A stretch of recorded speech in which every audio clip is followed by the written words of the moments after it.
The truckers are protesting schedule increases in federal fuel tax and highway user fees that independent drivers say will drive them out of business. Since Monday, state authorities say at least 5 shootings and many incidents of glass shattering and rock throwing have been reported.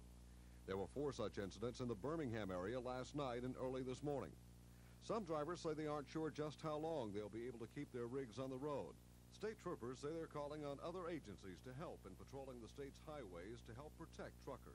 The Director of the Department of Public Safety, Byron Prescott, has requested through the Governor's office assistance from various other departments of state government, conservation officers, ABC officers, Public Service Commission, and the Department of Revenue. And we will be working with those officers from the various other departments, trying to assure the safety of the truckers on the highway. Retailers around the state say the strike so far has had little effect on merchandise shipments. Matt Carmack, WSFA TV News.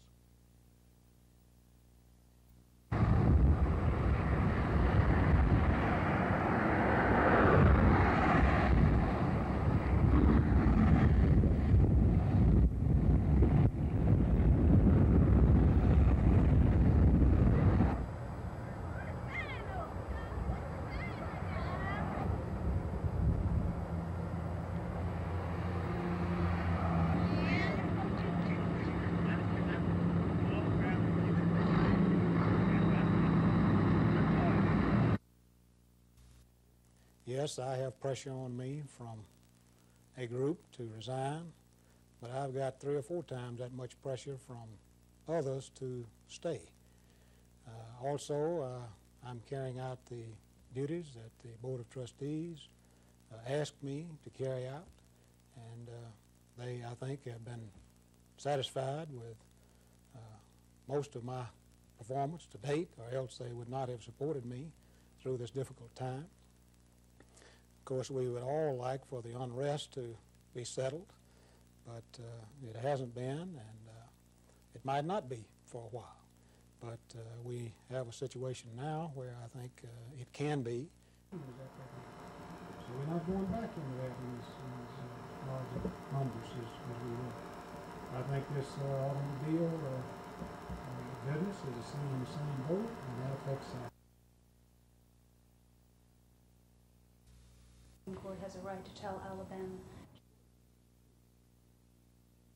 Because the Supreme Court has been untrue to its constitutional mandate, and that is that the Congress shall not establish a religion.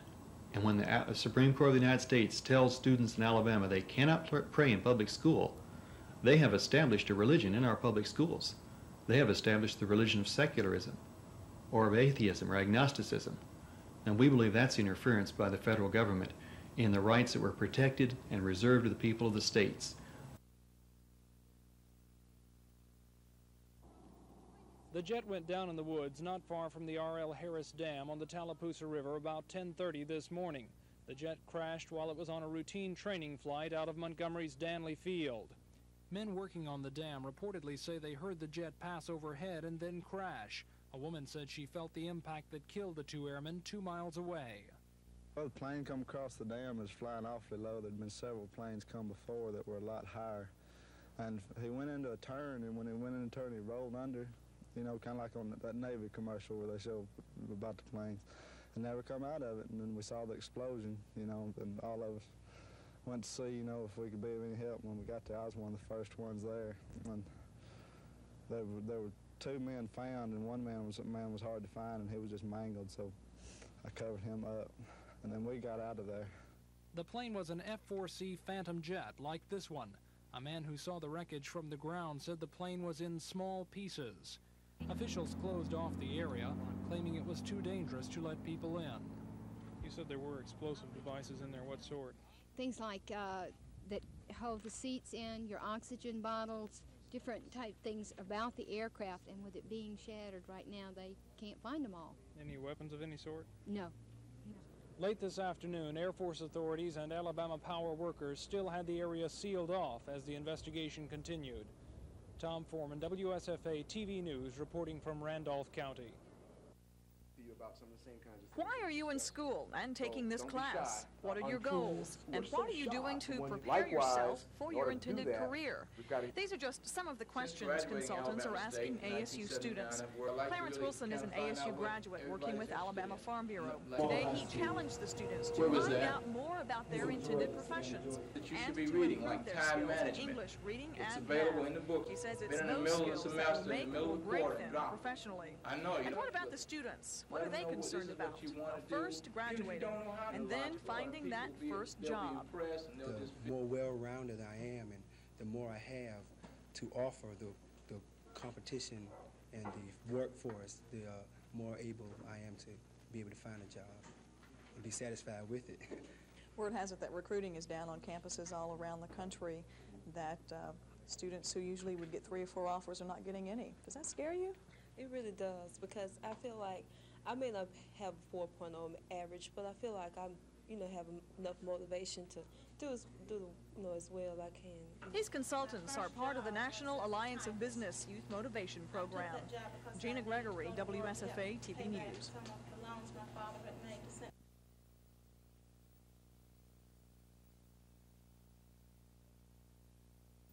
can be professionally put on a resume that it will highlight those and tie them in to show that you're From a very small high school.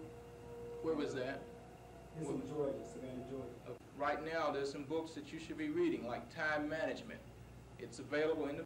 Let them know this is what you want to do, even if you don't know how to do it. You can tell them what you want to do, and they say, well, now, can you sit down and show me how I can get this done in a logical order? And people back is very important. The success of the whole task force.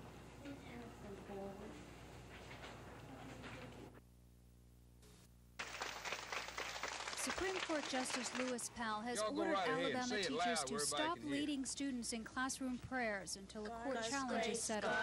Technically, Justice Powell postponed the effect of last month's ruling from a federal judge in Mobile that had allowed such school prayer. He was acting on a request by agnostic Ismail Jaffrey, who brought the original suit challenging the state law. Reaction was swift and furious. The man who led the fight for the 1982 school prayer is accusing Justice Powell of acting unconstitutionally. Former Governor Bob James says if he were a teacher, he would ignore Powell's order.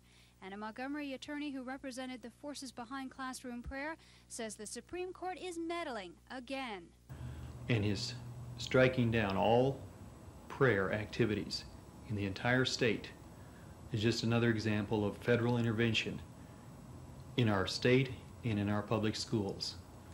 And while on one hand the federal government permits humanism to be taught in our public schools, and that's been recognized as a religion by the Supreme Court, on the other hand they don't permit students to pray, which is also a religious activity. But having And we said represent that, a number of Katusha students adds that and the school teachers and prayer parents case may finally be in the Mobile right County and forum. throughout the state that would Supreme like Court to is, have that after right all, the to only pray body that could enforced. overturn its ban on So what this mandatory means school is that prayer, hopefully the and Supreme that's what Court Katusha wants. will now be Susan Silvernail, WSFA TV News. fathers was to permit prayer.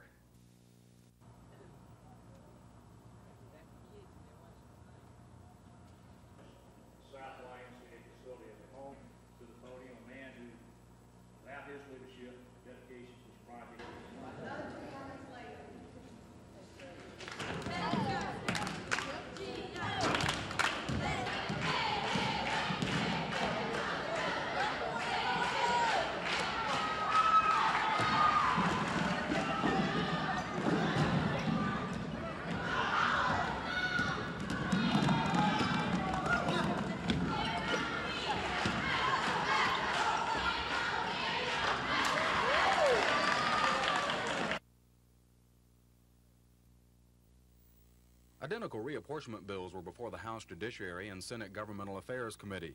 Both bills primarily represent the mapping drawn out by attorneys for black voters in Alabama. In the House Committee, members approved 3 minor changes to the plan. Those changes appear to reflect personal preferences of the House members involved. But not all seemingly racially insignificant changes were adopted. Montgomery's Representative Ham Wilson lost an effort that would have seen him and Representative John Starr swap several hundred people. In the Senate, Senator Lister Hill Proctor was able to persuade Governmental Affairs Committee members to reject all proposed changes, including one from Senator Larry Dixon that would have broken up the blacks' effort to create a predominantly black Senate seat in Montgomery. Senator Dixon argued the creation of the black Senate seat isn't because the federal courts think it ought to be there, but because the blacks want it there. Senator Dixon also lost an effort to have a plan of his own adopted. His second plan would have been identical to the plan members were elected under last November, except to address 5 black belt House districts the Justice Department suggested were not representative of the black population in that area. Many people say they are sticking with the blacks' plan because blacks have promised not to ask for re-elections this year. But Senator Dixon says that's a misconception. He says if the black plan is adopted, everyone will be forced to run again this year. The unemployment compensation bill didn't receive as much debate today. Dennis Latham has that story.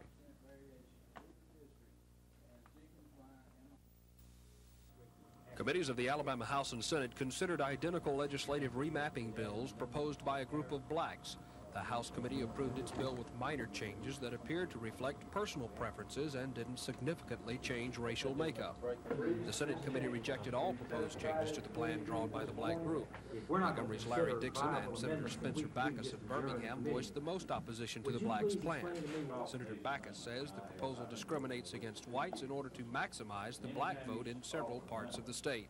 He says he plans to offer a racially neutral plan. Senator Dixon wanted to dissolve a predominantly black Senate district in Montgomery that he says wasn't suggested by the federal court. He also warned committee members that they'll have to run for the legislature again this year, despite promises from black leaders to try and delay those elections. The House Business and Labor Committee didn't spend much time discussing ways to increase unemployment benefits.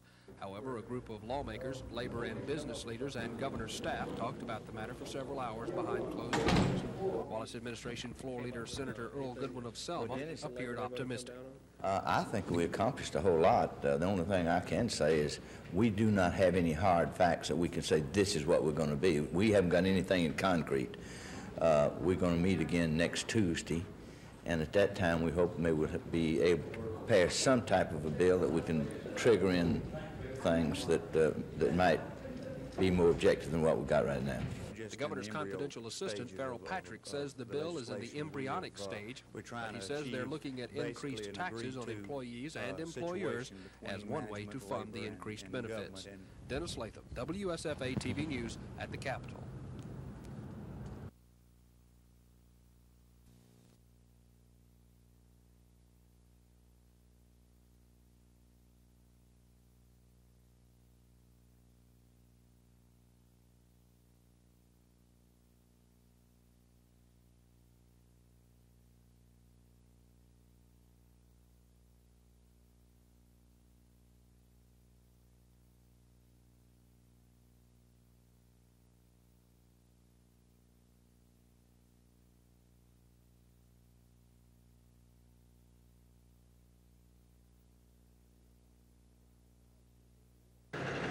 Yes, I fear for my life, but I went through 3 wars. I went through World War II, career in Vietnam, and I've had a lot worse than this happen in those.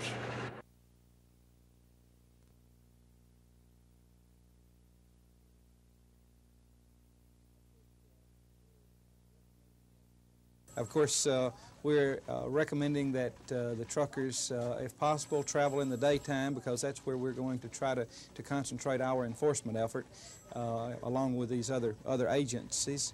And then, of course, they park their trucks at a safe place at night. And hopefully we can, because it seems that most of the major incidents so far in Alabama have occurred at night.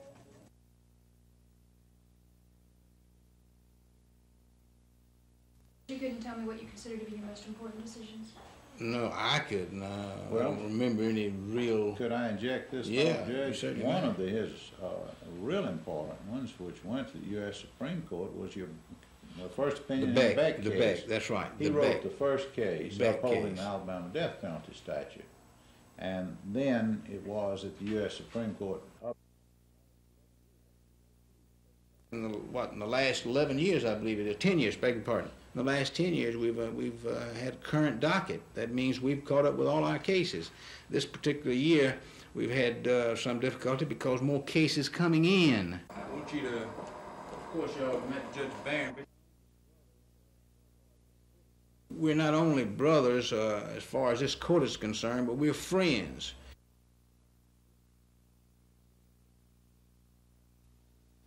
The jet went down in the woods not far from the R.L. Harris Dam on the Tallapoosa River.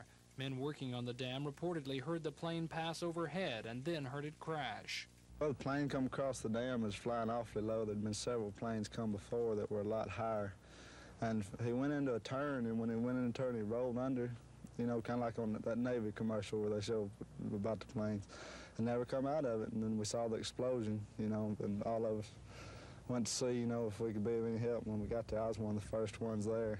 And there were two men found, and one man was hard to find, and he was just mangled, so I covered him up.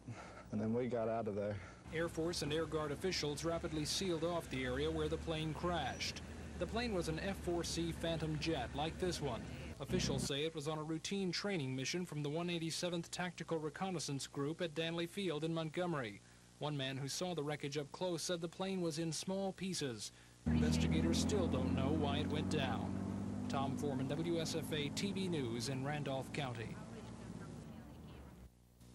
House come to order. The members of the House were in session for less than an hour today. Being the second legislative day of the session, there were no bills ready for debate, but they will be next Tuesday when the two chambers reconvene. And it's that expected debate that kept legislators busy today. The most controversial bill that will come up first for debate is the reapportionment plan. House members were busy taking head counts today on who will oppose or support the bill. As many as 30 House members are expected to try and filibuster, delay, or kill the bill when it surfaces Tuesday.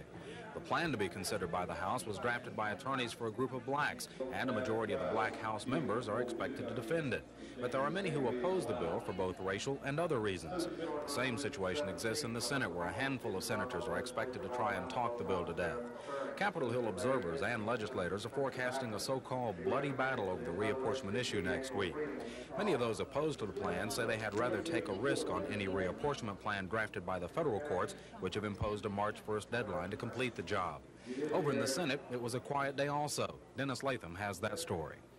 If you visited the Alabama Senate gallery today expecting a sample of the long debate that the upper chamber is sometimes known for, chances are you would have been surprised. The Senate was in session less than a half hour, but that was long enough to take care of the constitutional requirements that will place bills on the calendar for debate on Tuesday when the lawmakers meet again.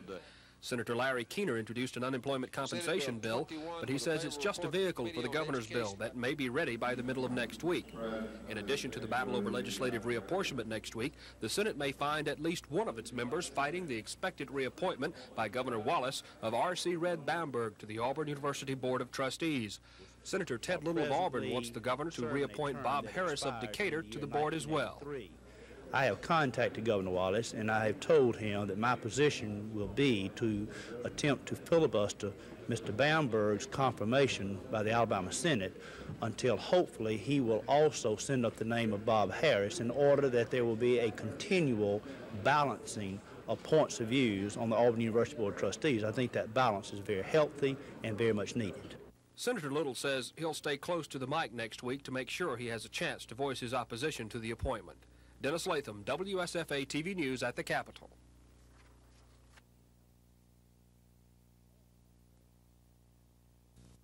No, I'm not bitter, and I think this is a thing that a lot of people probably don't understand. At a university, you have a thing called academic freedom, and that allows a person to say anything about anybody, anywhere, anytime. And that has been in effect at Auburn, and we don't want to do anything about that, because in order to have the type institution that we've got to have at Auburn, we must have academic freedom. Certainly, I don't necessarily like all things that have been said. I don't agree with most things or some of the things that have been said, but these people have a right to say those things. Now, I still think that sometimes after we've said everything and that we can say, we need to come together for a common purpose. And I think we've about reached that point in time.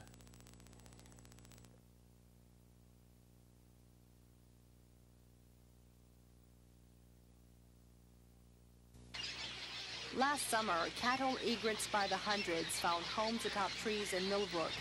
They were a nuisance to area residents who feared contracting the disease, histoplasmosis. About the same time, reports of bats in the Spring Valley area of Montgomery concerned residents. Parents were afraid children and pets would be bitten by rabid bats and would have to undergo painful rabies injections.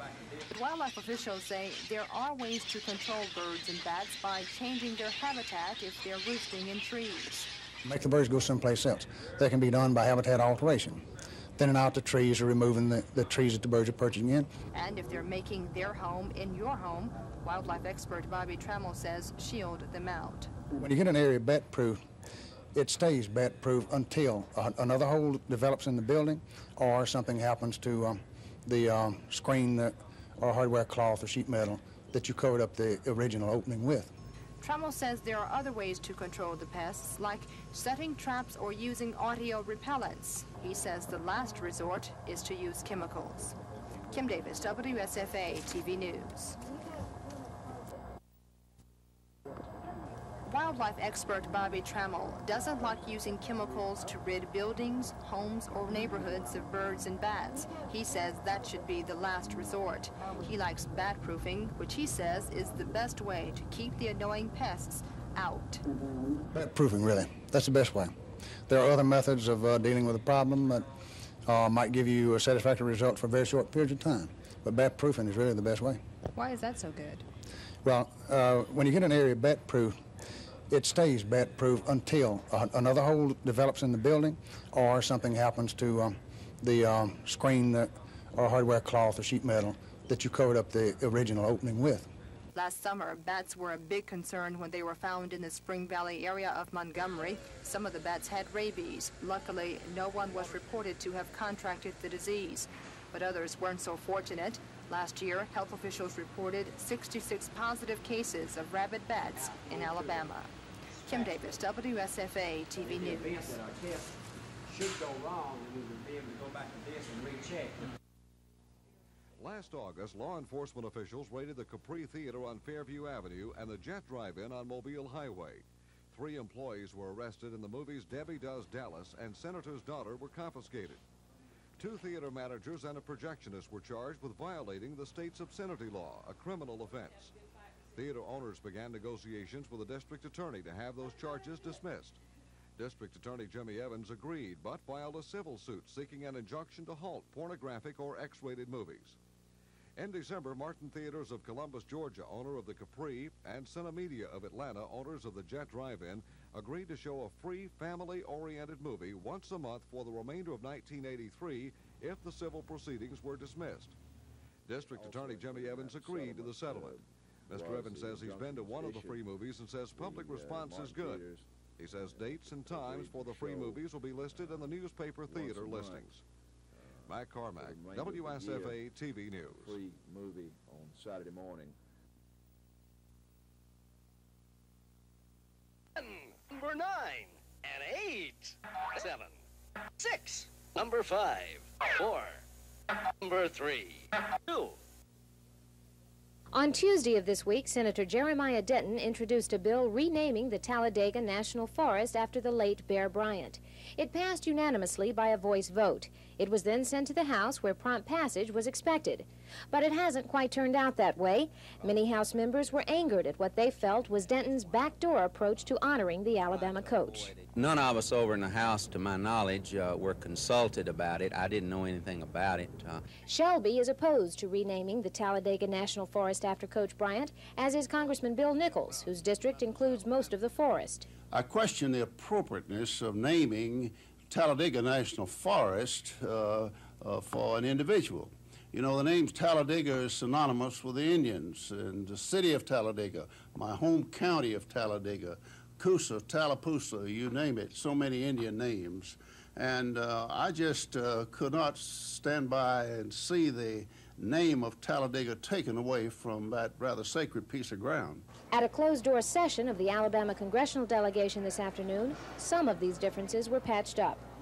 Well, I think the consensus of the meeting today was that let's touch base with all parties concerned, and let's do it in a manner that's not abrasive to anyone.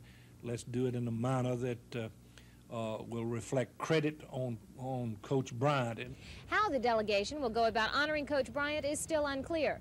Some would like to see Interstate 59 between Tuscaloosa and Birmingham renamed after Bryant, and the entire delegation supports a bill to strike a congressional gold medal in honor of the bear. But the National Forest idea is likely dead. The Talladega National Forest will remain just that. Glenn Wilson for WSFA TV News in Washington. Jim Sullivan. Do solemnly swear. Do solemnly swear. Mr. Sullivan took the oath of office from Supreme Court Chief Justice C.C. Bo Torbert as Governor George Wallace held the Bible. The governor picked Sullivan to replace Billy Joe Camp when Camp moved over to the governor's staff. Later, talking with reporters, Sullivan said he hopes the PSC will keep utility rates as low as possible.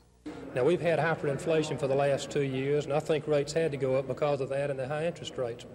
But both inflation and interest rates are subsiding now, and there's no reason why utility rates can't be held more in abeyance in the future.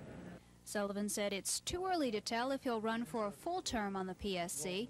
His father, C.J. Sullivan, is also a Wallace political appointee. The elder Sullivan was sworn in last month as a member of the cabinet, but said today he hasn't been given any official duties yet. Susan Silvernail, WSFA TV News. The first phase of this building will be funded by a campaign with a $5 million goal. If we can generate adequate funding, some of us feel that an additional floor to this facility to house the Alabama collection and have it adjacent to and convenient to the Alumni Center, the Continuing Education Center.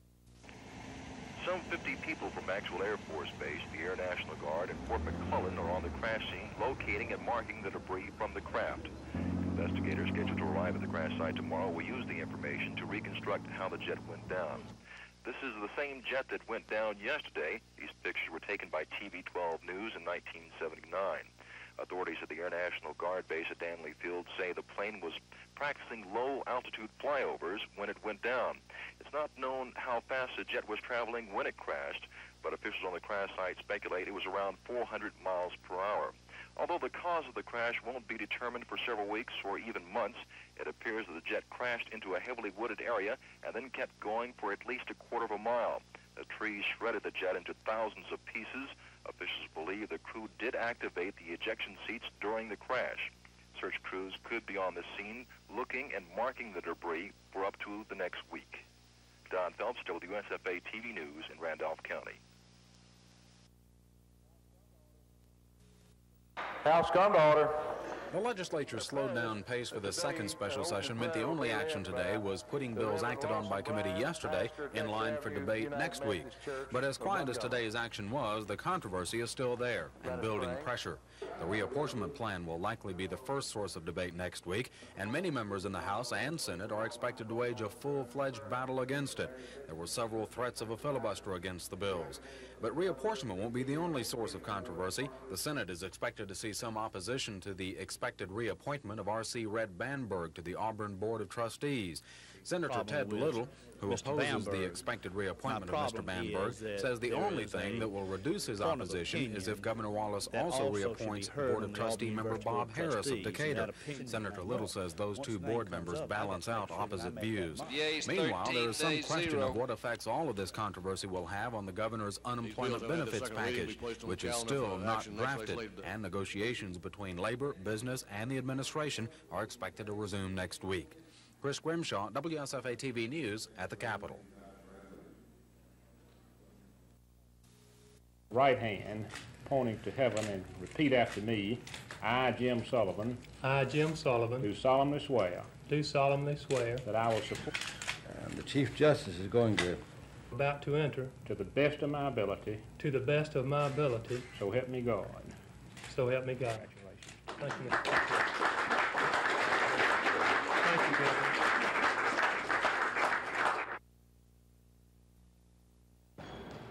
In their initial season of Division I basketball, you couldn't ask for much more from Alabama State. The Hornets are off to a 14-3 start, with two of those losses coming to top 20 powers Georgetown and Arkansas. And in their first season as a member of the Balanced Southwest Athletic Conference, Bama State is sitting on top of the heap. All this success has Hornets coach James Oliver thinking postseason tournament. This is the time of year that the NCAA and NIT start looking for their participants. And Oliver says at this stage of the campaign, ASU should be considered. We won over 82% of our ball games, and as far as the independents are concerned, we ranked number 2 in won-loss percentage. And, you know, I just feel like, you know, a combination of NCAA taking 52 teams and NIT taking 32, we got to be one of the best 84 teams in the country, and I believe that. And I think by the time the season ends, you know, that we'll make other people believe it. In a fledgling program like Alabama State's, a postseason basketball tournament is just the type thing to bring notoriety and respect, not to mention top recruits.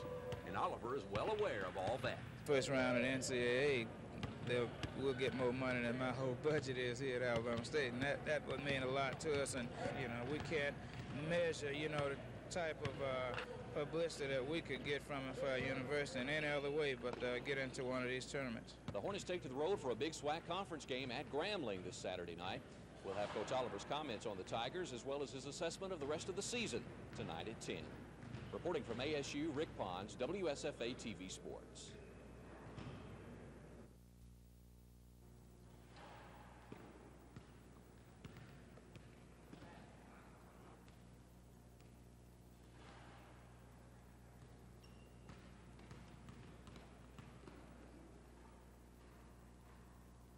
They're giving a real good effort at what we're trying to do because they want to go and they feel they deserve a shot, and you know, they feel if they get there they can prove something to the people and play, you know, where they're capable of playing against a real strong team. So, you know, they're giving us the best effort that they can at this point.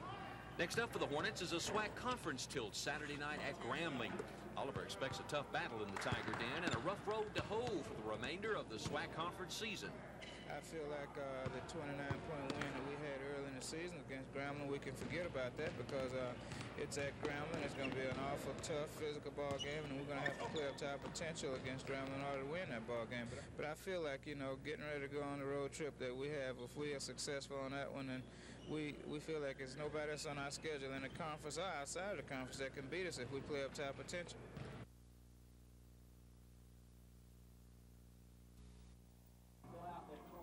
This panel's duty is brainstorming. They're farmers, conservation experts, nurserymen, and state officials. They're all concerned about the farmer and what's to become of him. Commissioner of Agriculture Albert McDonald says there are a number of things farmers can do to prevent their own extinction. We are concerned with the surpluses that we have, which has driven prices down for our commodities. We're talking about controlling that. We're talking about developing markets in the state of Alabama where we are woefully inadequate, which will allow us to sell more of what we produce. As one of the gentlemen said, interest rates, tax exemptions are not really the prime reason that farmers are in the position that they're in today. What are farmers interested in? What are their priorities? Well, a survey by the Alabama Farm Bureau shows that Alabama farmers want more sales tax exemptions on products used on farms. They want to attract major food processing and meatpacking plants to Alabama. And they want to encourage major Alabama food chain stores to market Alabama-grown products. But mostly, they want the legislature to help them accomplish these goals. Gina Gregory, WSFA TV News. To house the Alabama collection and have it adjacent to and convenient to the Alumni Center, the Continuing Education Center. Admire us from all over the country and throughout the world. Many, many people have already expressed an interest in this football coach. Items such as it's intended to be a place where the millions of people who admired and respected Coach Bryant and followed his teams in Maryland, in Kentucky, Texas A&M, and at Alabama will have the opportunity to review and in many cases relive the career of America's winningest football coach. Bits and pieces of metal, plastic, a few parachutes, and this film taken by TV 12 News in 1979 are all that remain of Air National Guard Jet 576. If you see something that's got an identifying mark, you know, as a specific part number written on the side of it, make sure that's tagged. 50 people from Maxwell Air Force Base, the National Guard, and Fort McClellan are searching a quarter-mile area of woods, marking and identifying the remains of the jet. Maxwell Base Commander Colonel Don Brackett says an accident investigation team will use the information collected at the crash scene to reconstruct the final minutes of the flight. Eyewitnesses say the jet was making a low pass over the woods when it flipped over and then crashed. It appeared to have impacted the ground and then continued on behind me through the trees, and as the aircraft appeared to come apart and then finally come to rest down behind us. Now, were the pilots still inside the plane, or what happened there? It appears that ejection was attempted. The success, or the degree of ejection or the ejection sequence, we cannot determine at this time. The body of one of the crew was found still strapped in his parachute. The other crew member's body was found on the ground. An autopsy was scheduled today at Maxwell Air Force Base Regional Hospital to determine the exact cause of death.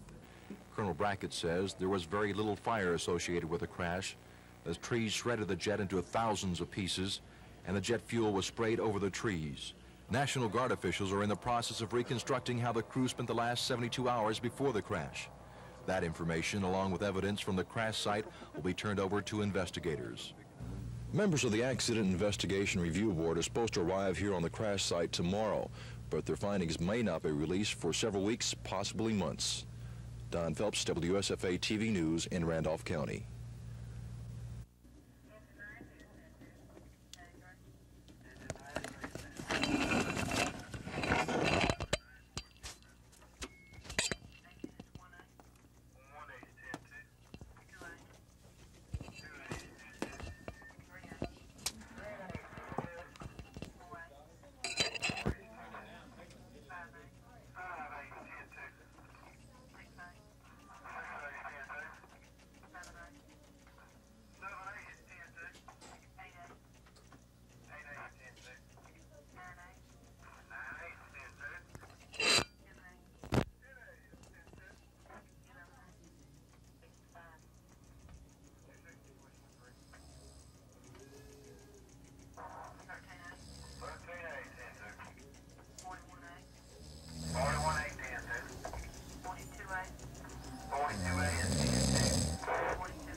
We have recorded you for all posterity in your finest hour.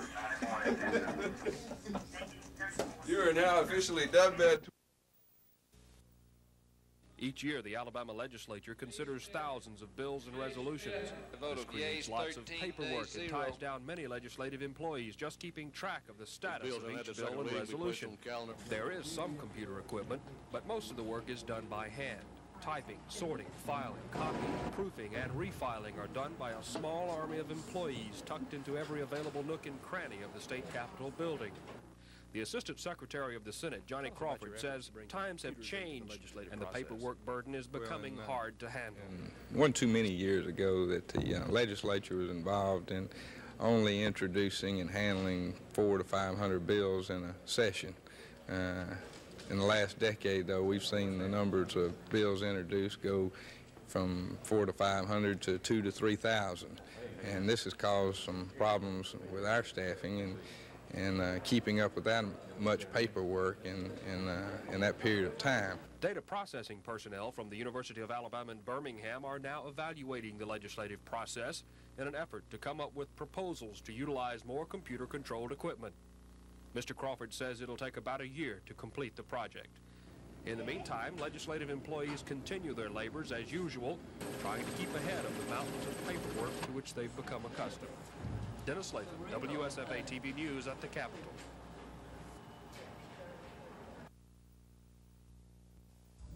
Some other Western countries, they supply the food. They'll supply. if they charge more for a license fee for a foreign car, we do the same thing. And therefore, if we do, we'll find their automobiles are higher priced than our small automobiles in this country. But we've had a wide open door, and they have a very narrow door. It's in Europe and every place, and nothing. If we continue to see jobs lost to unfair trade competition, and people get hungry after their unemployment checks runs out in these big cities, I see that we could have some very revolutionary left or right politics. And people are going to catch on to that plan. Mr. Volker better think about the civil and social consequences of being out of work and businesses closing down. It wasn't long ago that we heard "the best place to deal, partner," jingling its way across our TVs and radios, but no more. In June, Bama Volkswagen, the franchise that sold VWs and Porsches and Audis, closed its doors. To make up for the loss, First Alabama Bank auctioned off what was left of the stock. Then there were no more of these foreign cars to be found. Now that's changed. Jack Ingram, who already has 2 dealerships, is adding in the Porsche Audi line. But there will be no Volkswagens on this lot. However, that doesn't mean VWs won't show up in Montgomery ever again. The Porsche Audi division of Volkswagen